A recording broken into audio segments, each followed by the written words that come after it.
quiero entrar a ver un salmo que es tan precioso y seguramente este salmo ha sido memorizado por muchos de ustedes.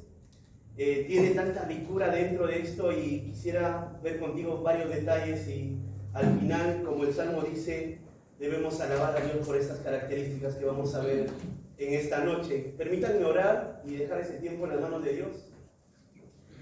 Amado Padre, esta noche una vez más, mis hermanos que antecedieron pedían, Señor, para que tu palabra sea predicada. Y una vez más, Señor, nos acercamos para pedirte eso. Padre, te pido que tú hables a nuestras vidas.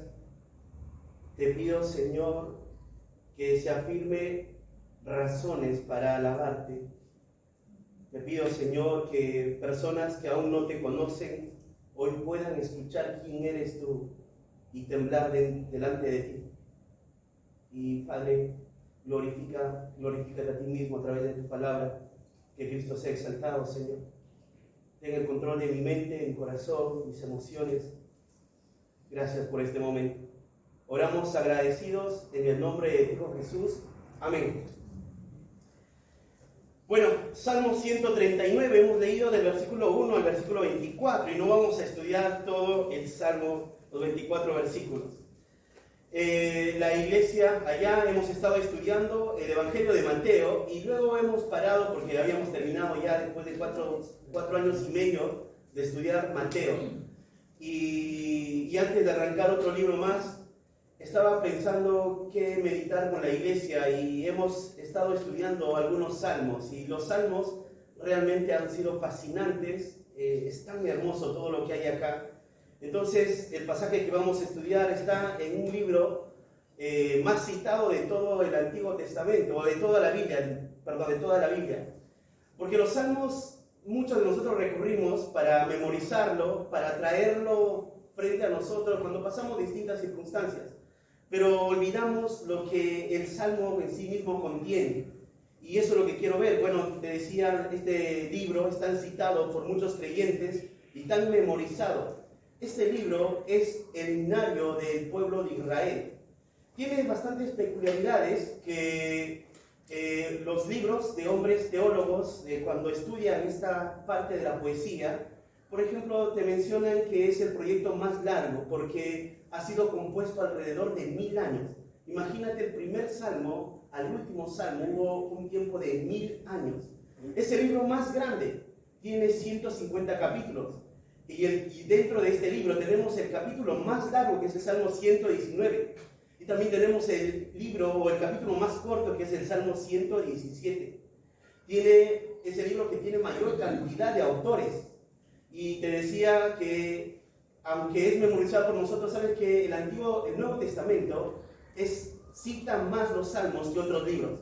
Entonces, es un libro que necesita ser estudiado.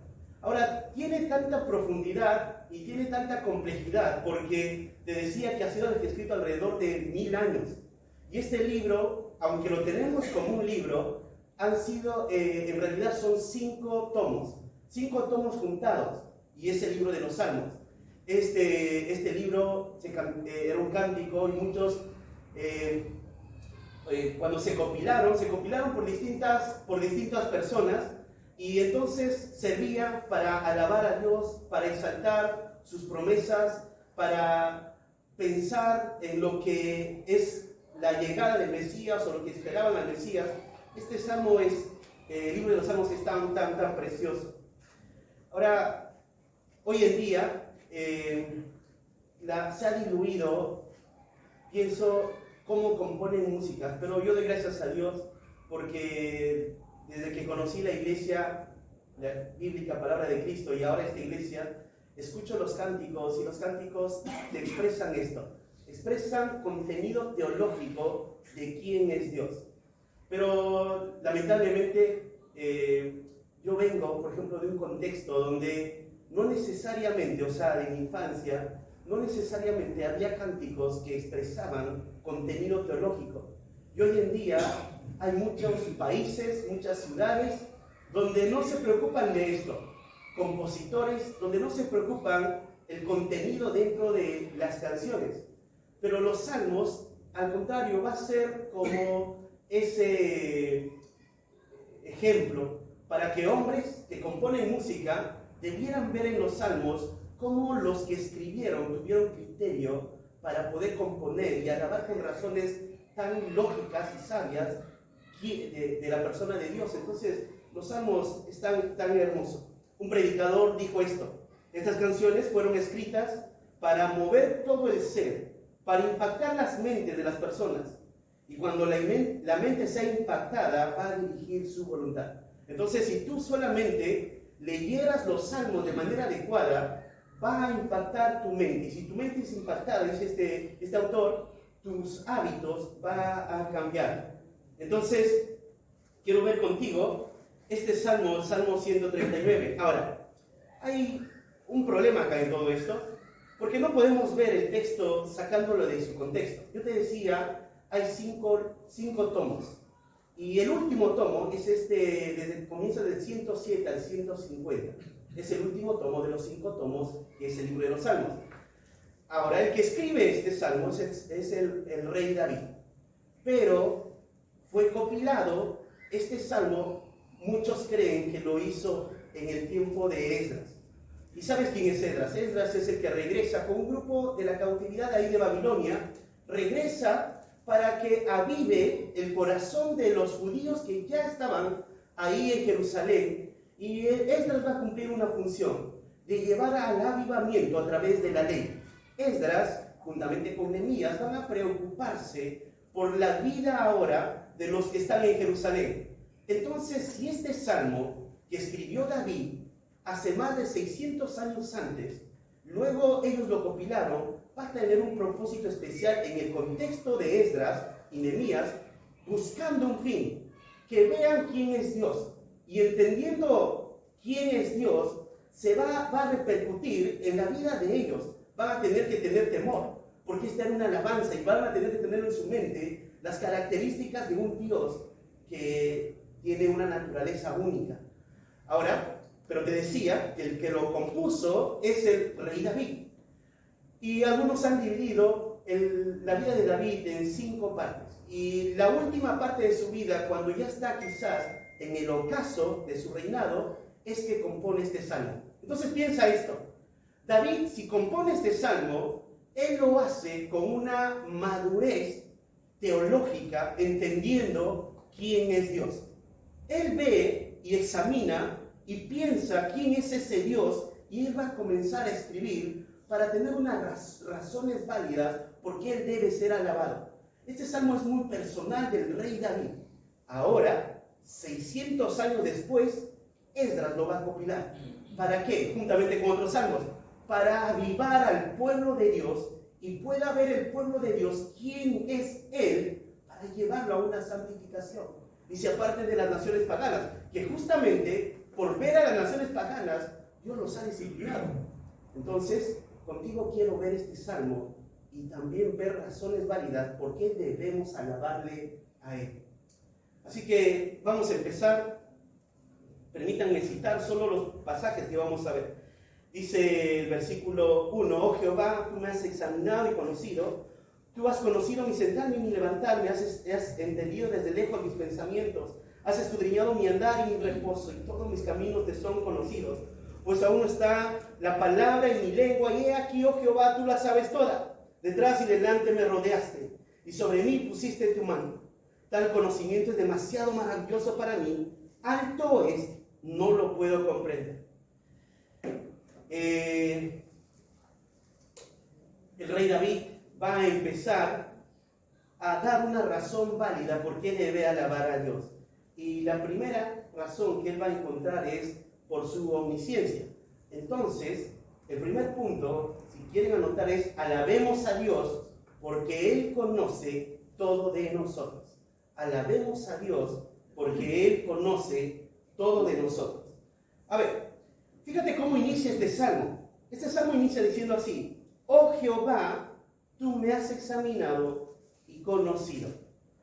David te decía que ya tiene un conocimiento grande de quién es Dios. Si él escribió en el ocaso de su vida, cuando ya va a terminar su reinado, Él ve hacia atrás y solo llega con este concepto: Dios, tú no has dejado de verme. Ahora, esta palabra examinado es alguien que explora, alguien que minuciosamente se ve. Es como si abriera y hiciera un zoom a una persona. David dice así: tú me has examinado. La idea ahí, cuando dice tú me has examinado, sabes que este verbo es un verbo perfecto. Cuando ves un verbo perfecto en el griego, el verbo perfecto en el griego es que empieza un momento y eso repercute en el futuro. Pero esto es en el Antiguo Testamento, y el Antiguo Testamento fue escrito en hebreo. Y el verbo en tiempo perfecto en el hebreo no se puede ver así. Lo que está haciendo David no es que está viendo algo en el pasado, sino él trae una verdad como un hecho verídico, que siempre Dios fue así. Dios, dice él, tú me has examinado. O sea, Dios no ha cambiado. Dios sigue siendo el Dios que examina. Para este rey, que en algún momento de su reinado, muchas naciones venían a él, lo buscaban, porque era un rey fenomenal, un rey grandioso. Si sabes un poco del mundo antiguo, Israel llegó a ser potencia mundial cuando el rey David estaba reinando. Y ahora, fíjate esto: este rey que vio a sus enemigos perecer, este rey encuentra a alguien a quien glorificar, y es Dios.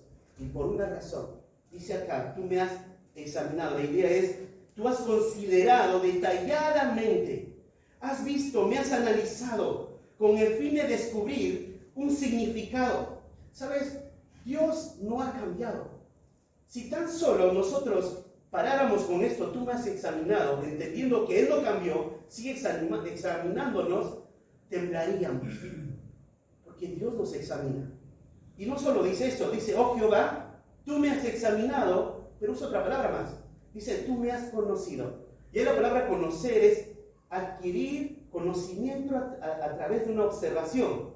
Es como que a algo se le pone para hacer una prueba experimental. La idea aquí que David sabe que Dios le observa y él llega a una conclusión: tú me has conocido. Esta idea de tú me has conocido no es que solo le conoció en su reinado, sino más adelante va a decir: aún tus ojos vieron mi embrión. O sea, David tiene en su mente que nunca dejó, Dios nunca dejó de observarlo. Siempre Dios lo ha observado. Yo le pregunté a Max, le dije: Max, ¿las cámaras funcionan? Le pregunté, y me dijo: sí, funcionan las cámaras. ¿Qué te hace pensar, saber que se está grabando todo lo que estás haciendo acá? Todo.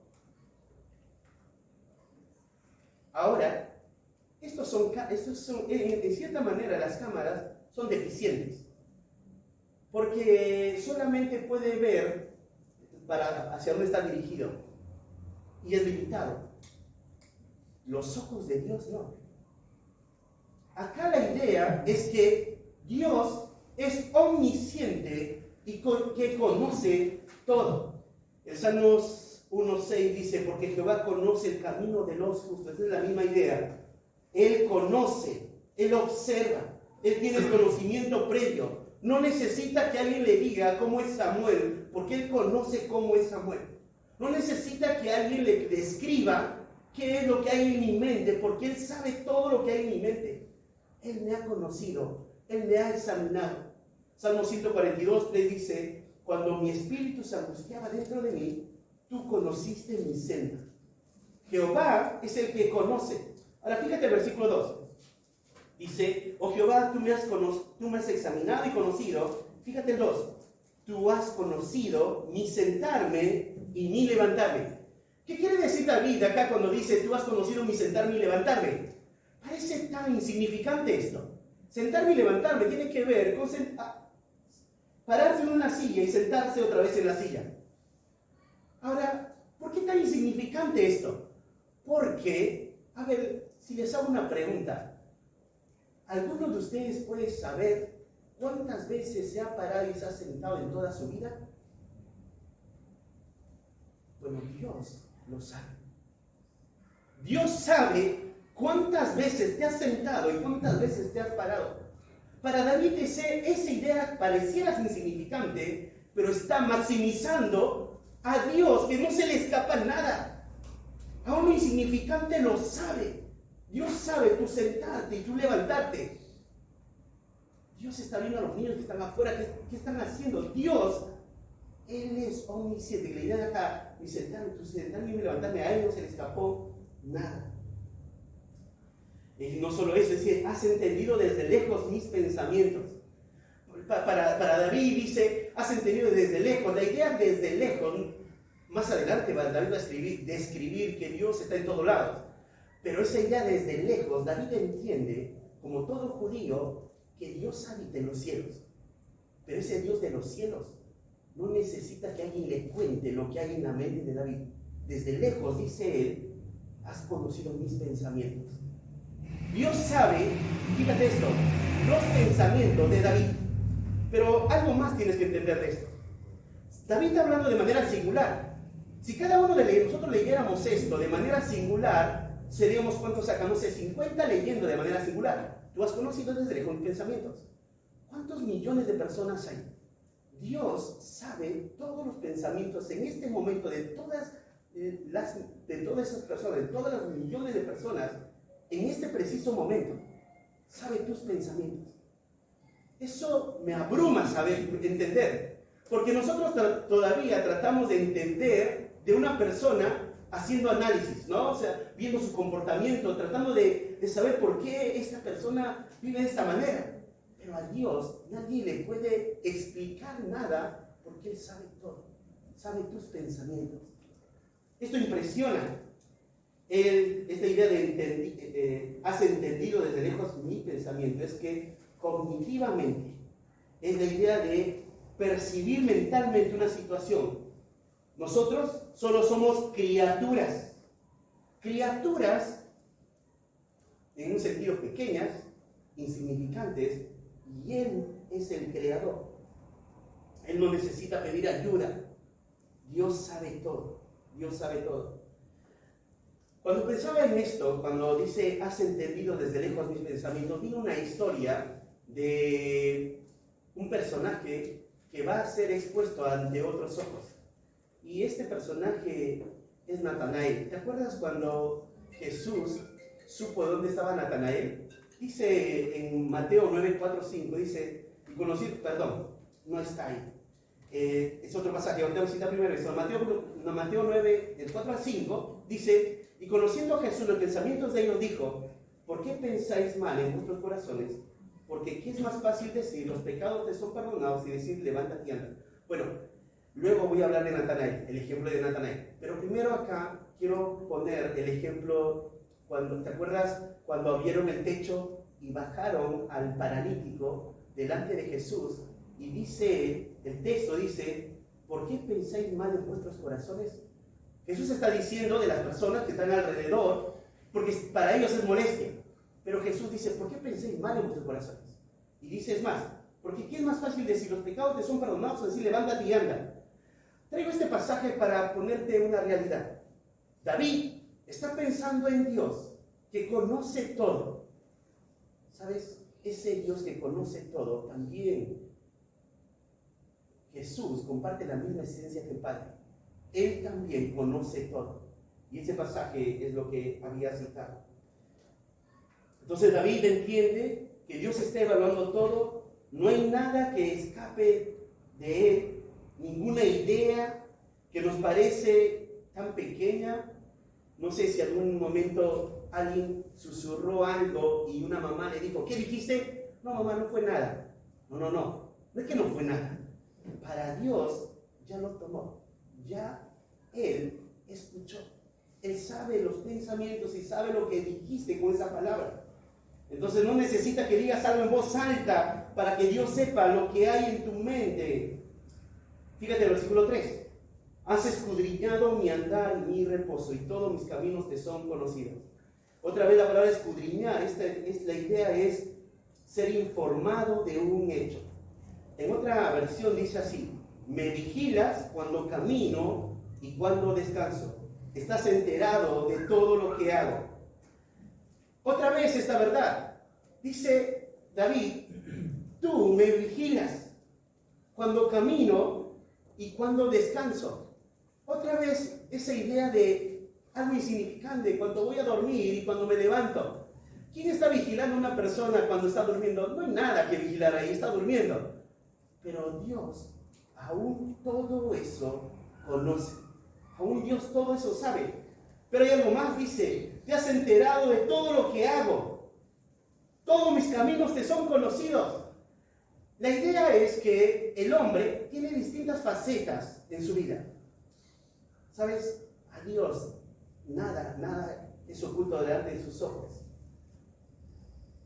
Entonces, no solo desde que fuimos infantes, sino ahora que somos adultos, toda nuestra vida continuamente ha sido escudriñado por Dios. Hemos sido observados, hemos sido analizados.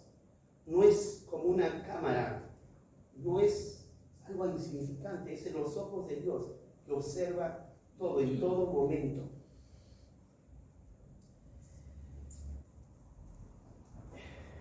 Cuando pensaba lo que está diciendo David, y como algunos sugieren que lo escribió en el ocaso de su vida, fíjate esto. Antes del trono, cuando apacentaba las ovejas de su padre, cuando peleó con el gigante Goliat, cuando huía de Saúl. En el trono, cuando peleaba con otros reinos, cuando pecó con Betsabé, cuando censó al pueblo, y en el ocaso de su vida, cuando va a dejar su reino a su hijo. David puede decir esto: has escudriñado mi andar y mi reposo, y todos mis caminos te son conocidos. Dios sabe todo de David.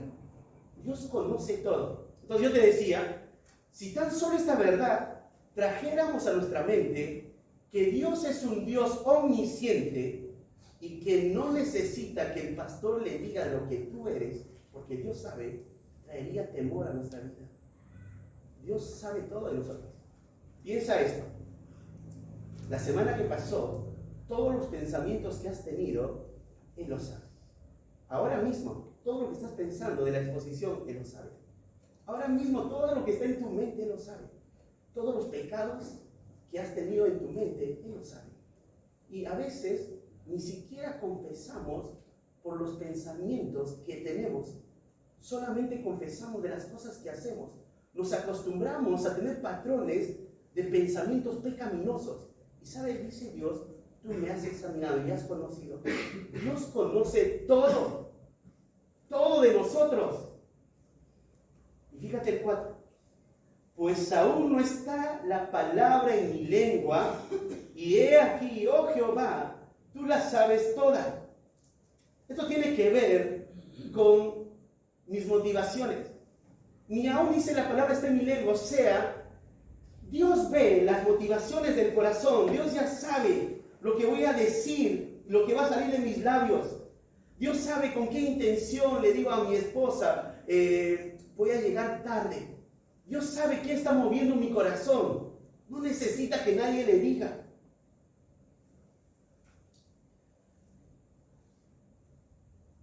Mateo 12:36 dice, mas yo os digo que de toda palabra ociosa que hablen los hombres, de ellas darán cuenta en el día de juicio, porque por tus palabras serás justificado y por tus palabras serás condenado. David dice, pues aún no está la palabra en mi lengua. Mateo le dice que de todas esas palabras ociosas darás cuenta a Dios. O sea, Dios sabe la intención de tu corazón y todas esas palabras que salen, de eso vas a dar cuenta. El impío para ser juzgado, el creyente en el tribunal de Cristo. Ahora, cito en otra versión, la Biblia de las Américas, dice, por detrás y por delante me has cercado y tu mano pusiste sobre mí. En otra versión dice, tu presencia me envuelve por completo, la palma de tu mano reposa sobre mí. Señor, esto rebasa mi entendimiento, es tan sublime que no alcanzo a comprenderlo. El versículo 5 justo dice eso, detrás, delante y delante me rodeaste y sobre mí pusiste tu mano. David entiende que los ojos de Dios o su conocimiento que tiene es como algo que le cerca, algo que lo tapa, que no puede escapar de allí. Esa es la idea acá. Por todo lado me rodeaste.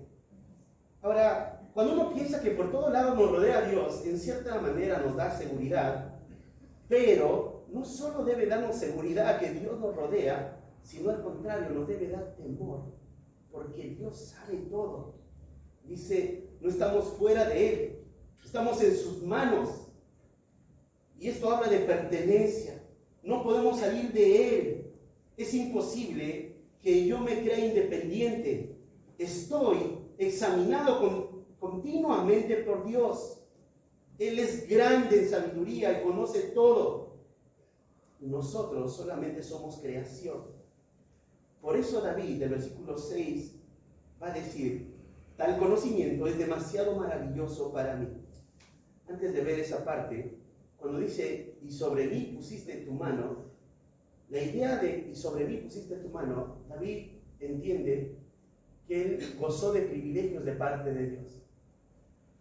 Tú sabes que en el Antiguo Testamento, cuando Dios usaba a una persona, obraba de una manera distinta que otra. En el Antiguo Testamento tú vas a ver que el Espíritu Santo seleccionaba a una persona y luego lo usaba. Y luego el Espíritu Santo se iba. Ahora David entiende, tú has puesto tu mano sobre mí. Y por eso dice, tal conocimiento es demasiado maravilloso para mí. Piensa en esto. David se goza del Señor, de ese Dios omnisciente, que él ha visto en su vida cuando mató al gigante, cómo su mano puso sobre él y le capacitó para hacer eso. Puede llegar a decir, tal conocimiento es demasiado maravilloso para mí. Pero nosotros, los creyentes, no tenemos en un sentido la mano puesta sobre nosotros de Dios, porque la presencia de Dios está en nosotros. En un sentido, no como David, por momentos era usado, pero por otro momento David no era usado. Cuando pecaba David, la presencia de Dios no estaba con él. Pero nosotros continuamente tenemos la presencia de Dios porque somos creyentes. Y si tienes esta verdad, entonces, como David dijo, tal conocimiento es demasiado maravilloso para mí. ¿Qué te hace pensar que la gloria de Dios está en ti por gracia? Tal conocimiento es demasiado maravilloso para mí. Solo David examina, tú has puesto tu mano sobre mí, tú me has ungido, tú me has llamado para ser ese rey, tú has hecho proezas, tu mano pusiste sobre mí. Le decía, eso fue algo particular con David. Nosotros, nosotros tenemos presencia de Dios en nuestras vidas. Entonces, David puede ver y entender que Dios ha estado continuamente en su vida. Desde que se levanta, que se sienta, todos sus caminos, Dios lo sabe todo, sus pensamientos no le son ocultos a Dios. Dios ha observado en medio aún de su pecado. Aún puede David recordar las cosas que ha pensado ese día que iba a pecar. Dios lo ha observado, ha examinado su corazón. Bueno, cuando pienso esto de que hoy no es distinto que aquel tiempo, Juan 10, 27 al 30 dice, mis ovejas oyen mi voz, yo las conozco y me siguen, y yo les doy vida eterna y no perecerán jamás, y nadie les arrebatará de mi mano. Y ahí dice, yo les doy vida eterna y no perecerán jamás, y nadie les arrebatará de mi mano. La idea es que hay una seguridad del creyente que ahora nadie nos va a arrebatar de la mano de Él, y ahora Él está presente en nosotros, la seguridad de salvación. Pero David solamente tiene esta idea de sobre mí pusiste tu mano, yo soy decir un privilegiado, diría David. Pensando en esta verdad, debiéramos exaltar a Dios. Ahora, no te olvides el contexto. ¿Y cuál era el contexto? David escribe este salmo, pero ¿quién lo toma? ¿Quién lo copia este salmo? Es Esdras. Esdras juntamente con Nehemías copilan con otros salmos este salmo. ¿Y para qué va a servir este salmo? Bueno, yo te decía que los salmos eran cánticos que se decían a voz abierta mientras el pueblo quizás caminaba. Y este salmo entonces va a traer al remanente que regresó del exilio entender de ese Dios que los conoce, ese Dios que los examina. ¿Para qué? Para producir temor en ellos. Dios conoce todo de ellos. Y esto es lo que hace este salmo. Exaltar a ese Dios que nada le es oculto. Aún las palabras que están en la boca de ellos, antes de sacar las palabras de la boca de ellos, ya Dios sabía. Tú lo sabes todo. Bueno, eso fue el primer punto. Entonces, quiero hacerte una pregunta. ¿Cómo debes vivir sabiendo que aún todos tus pensamientos son examinados por Dios? ¿Cómo debes vivir? ¿Cómo debes luchar con el pecado? Otra pregunta es, saber que Él sabe todos tus caminos y no pueden ser ocultos a sus ojos. ¿Qué pecados ve Él que continuamente caes una y otra vez? Él sabe todo de ti. ¿Qué pecados es con el que continuamente tú vas luchando y cayendo? ¿Hay pecados que tienes que confesar? Bueno, en primer lugar, David alaba a Dios por su omnisciencia y por eso alabemos a Dios porque Él conoce todo de nosotros. En segundo lugar, alabemos a Dios porque su presencia lo llena todo. Fíjate el versículo 7 al versículo 12. Dice así el 7. ¿A dónde me iré de tu espíritu? ¿Y a dónde huiré de tu presencia? ¿A dónde me iré de tu espíritu y a dónde huiré de tu presencia? Bueno, sabemos que Dios es espíritu y como Él es espíritu, no necesita manos, pies para tocar y moverse. Él llena todo, cada átomo, su presencia está. Entonces David sabe estas cosas. David sabe, por un lado, que Dios lo ha acercado y por eso entiende, yo a dónde me iré de tu espíritu, a dónde voy a huir de tu presencia. Jeremías va a decir de esta manera, en Jeremías capítulo 23, del 23 al 24. ¿Soy yo Dios de cerca solamente, dice Jehová, y no Dios desde muy lejos? ¿Se ocultará alguno, dice Jehová, en escondrijos que yo no lo vea? ¿No lleno yo, dice Jehová, el cielo y la tierra? Bueno, ahí en Jeremías capítulo 23, Jeremías va a denunciar a los falsos maestros, a los falsos profetas. Por una razón, porque el reino del norte ya había sido conquistado, ya había sido destruido, y por oír a los falsos profetas.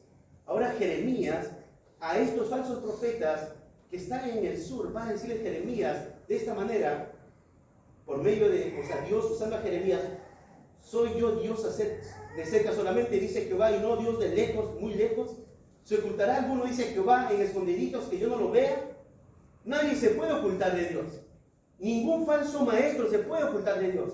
Porque dice, yo lo lleno todo, dice Jehová, el cielo y la tierra.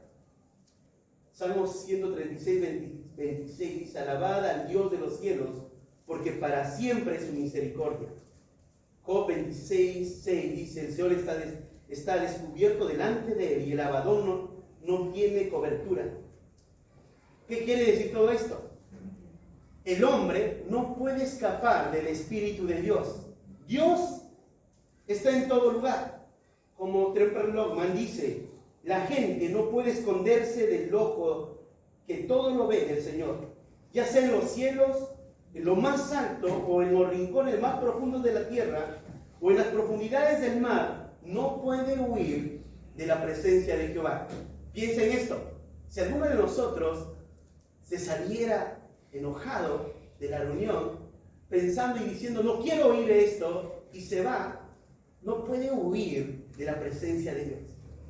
Dios lo ve, y Dios está en todo lugar. A donde vayamos está Dios. ¿Y esto qué debe producir en nosotros? De la misma manera, temor. Porque Dios está en todo lugar. Todo el universo, su presencia lo llena todo. No hay lugar donde su presencia no esté.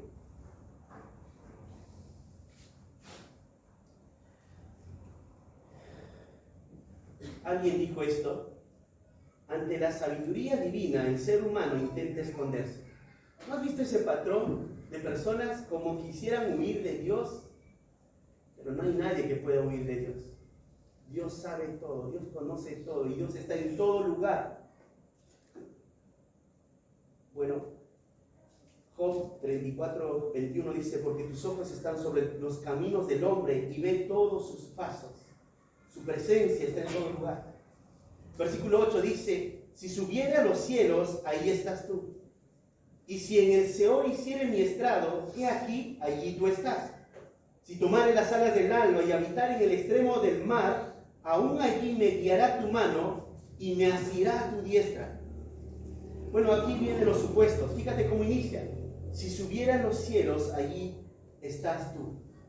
O sea, si alguien osara decir: me voy al cielo donde Dios no va a estar, dice David, allí está Él. O si en el Seol hiciera mi estrado, el Seol es el lugar donde están los muertos para esperar el juicio, dice: aún allí estás tú. Y fíjate algo más, dice: si tomare las alas del alba. ¿Qué es las alas del alba? Es cuando el sol va a salir y tú sabes que la velocidad de la luz viaja a 300.000 kilómetros por segundo.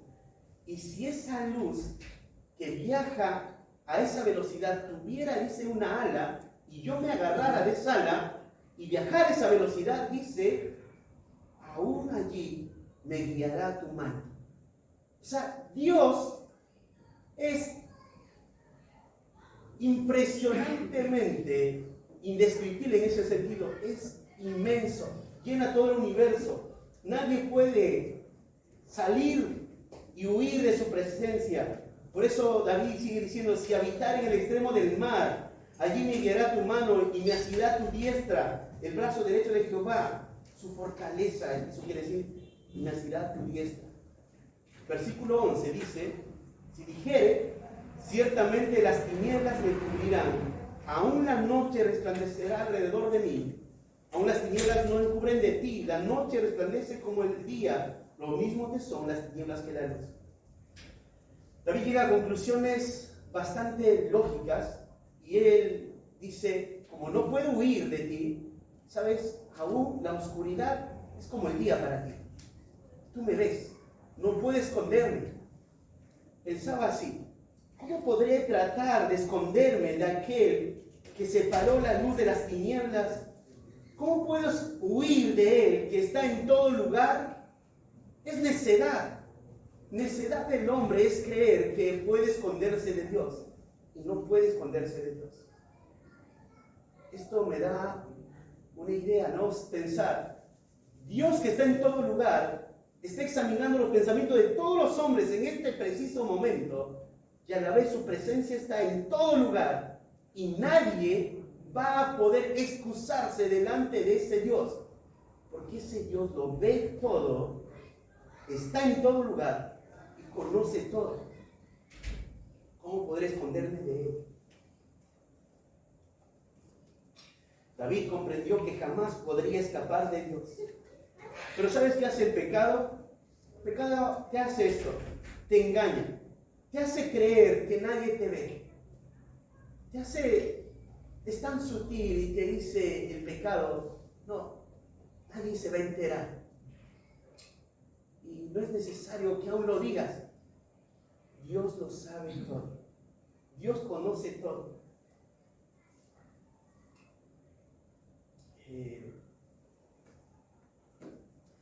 Cuando pensaba en esto, recordé, seguramente viene a tu mente también, uno de los personajes que ha tratado de huir de la presencia de Dios, y seguramente es práctico decirlo, y es ¿quién? Jonás. Jonás neciamente ha tratado de huir de Dios. Pero quiero hacer esto contigo ahora. Fíjate algo. Jonás, cuando tú lees el libro, tú vas a ver a un hombre que tiene una teología correcta. Por otro lado, tú ves a David, que tiene una teología correcta. David es congruente con lo que conoce, más Jonás no es congruente con lo que conoce. Quiere decir algo. Puedes estar escuchando que Dios es omnisciente y que Dios es omnipresente y aún así seguir pecando. David, cuando les dice todo esto, al final va a decir, fíjate en el versículo 23, examíname, oh Dios, y conoce mi corazón, prueba y conoce mis pensamientos, y ve si hay en mí camino de perversidad y guíame por el camino eterno. David llega a una conclusión diciendo, Señor, si en algo aún yo he pecare, guíame tú por el camino eterno.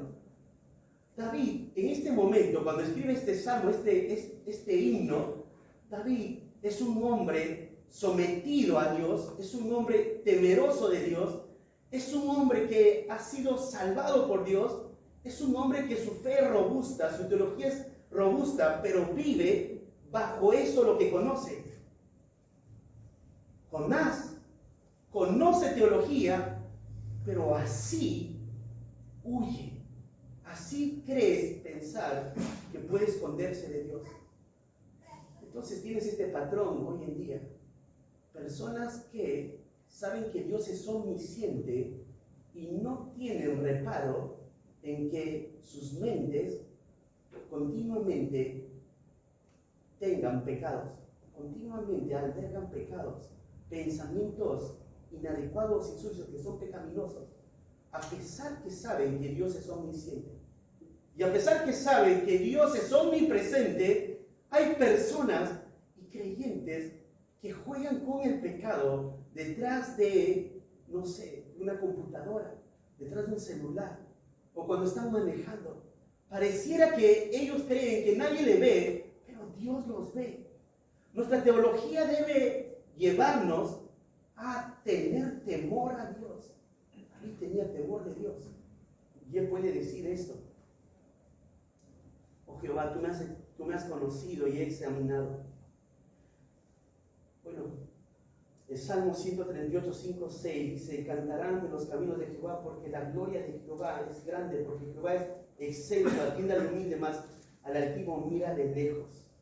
Bueno, él estaba pensando en Jonás. Jonás es distinto, ¿no?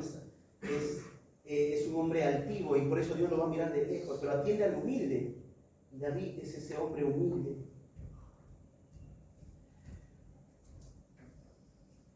Para cerrar esta parte, pensaba, el remanente que regresa de la cautividad tiene que tener estas dos cosas en su mente a través de esta alabanza. Dios es omnisciente, y como Dios es omnisciente, deben ellos abandonar los pecados, porque aún Dios conoce sus pensamientos, y Dios está en todo lugar. Entonces, Esdras y Nehemías seguramente animaban al pueblo a alabar a Dios con este salmo, y era refrescar continuamente traer memoria a su mente quién es ese Dios a quien deben temer. Entonces, reconocer que Dios está en todo lugar te empujará a ser consciente que debo arreglar todas mis cuentas delante de Él.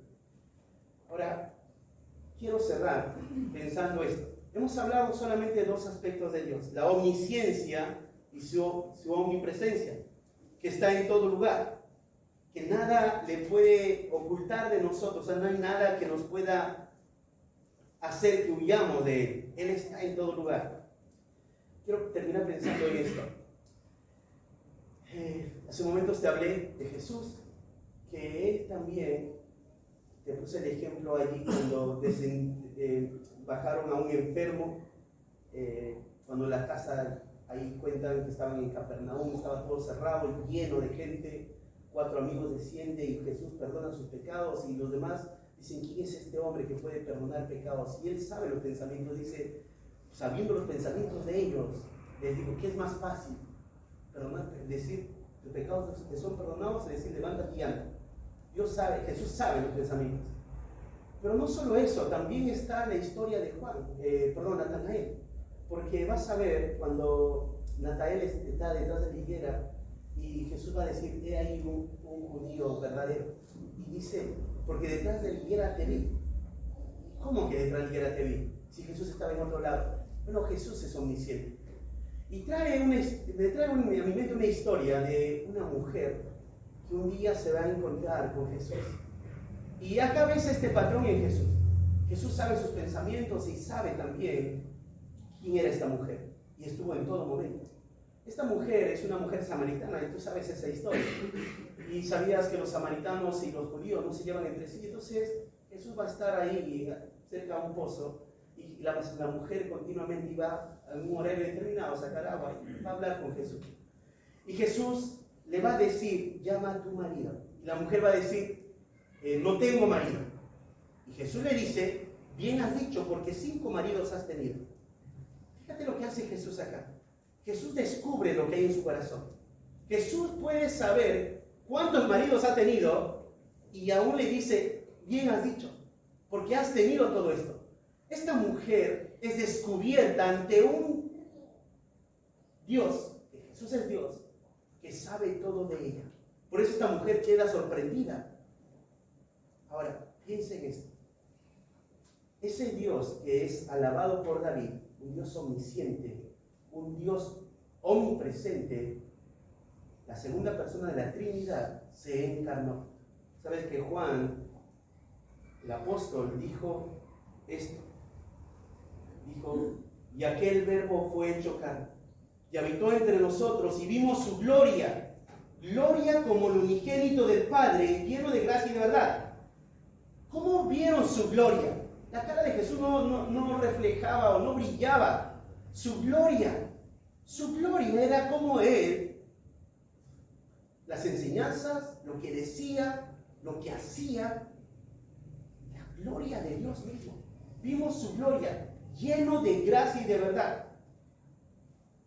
Por eso Juan, este mismo Juan, va a decir en 1 Juan 1:3, lo que hemos visto y oído, esto os anunciamos, para que también vosotros tengáis comunión con nosotros. Y nuestra comunión verdaderamente es con el Padre y con su Hijo Jesucristo. David alaba a Dios por su omnisciencia y su omnipresencia. Ese Dios del Antiguo Testamento no cambió. Sigue siendo ese Dios que ve todo. La segunda persona de la Trinidad tiene esas mismas marcas, esas mismas características porque es Dios. Y ese Dios se encarnó, se humanó. Y Juan va a decir, hemos visto su gloria. Y eso anunciamos. Ahora, quiero cerrar pensando en este versículo al inicio que dice, oh Jehová, tú me has conocido, examinado y conocido. Tú has conocido mi sentarme y mi levantar, me has escudriñado de lejos mis pensamientos, has escudriñado mi andar y mi reposo. Y al final, el versículo 12 dice, aún las tinieblas no encubren de ti, y la noche resplandece como el día, lo mismo te son las tinieblas que la luz. David reconoce estas marcas de Dios. Y sabes, era necesario que el pueblo de Israel alabe a Dios con expresando de Dios estas características. Y Dios sigue buscando personas que le alaben y sigan adorándolo a Él, por quién es Él. Pero hay un problema, el problema es el pecado que no va a dejar que puedan alabarle a Él de manera correcta a los pecadores. Por eso, Dios tuvo que venir y hacerse hombre. Bueno, quería compartir esta noche esto y espero que pueda traer frutos para su gloria y pueda crecer nuestro temor, sabiendo quién es Dios que ve todo de nosotros.